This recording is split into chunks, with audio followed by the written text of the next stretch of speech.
আমি শুক্রবার শনিবার আসবো না। আচ্ছা, রবিবার থেকে তোমার লাইভে আসবো। ওকে, আমি একটাও বাজে কমেন্ট করব না, কমেন্টটা ডিলিটও করব না, তবু আমি তোমাকে রাগিয়ে দেব। কেন কেন করি? আমার সব কমেন্টের উত্তর দিতে হবে, উত্তর দিতে না পারলে তুমি হেরে যাবে। আচ্ছা, এই তো আছো। আরে Jeet, I am really very sorry, আমি তোমাকে হাইড করে ফেলেছিলাম, আবার ঠিক করেছি। এবার দেখো, আমি তোমাকে ব্লু দিয়ে দিয়েছি, ব্লু দিয়ে দিয়েছি, দেখো।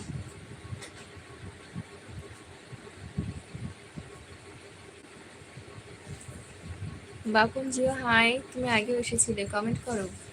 যারা যারা নতুন আসছো সবাই একটু কমেন্ট করো বন্ধুরা, আর আমার চ্যানেলটা একটু প্লিজ সাবস্ক্রাইব করো। ঠিক আছে, আমি রাগ করিনি, হতেই তো পারে বন্ধু। হ্যাঁ, আমি অ্যাকচুয়ালি খেয়াল করিনি, আমার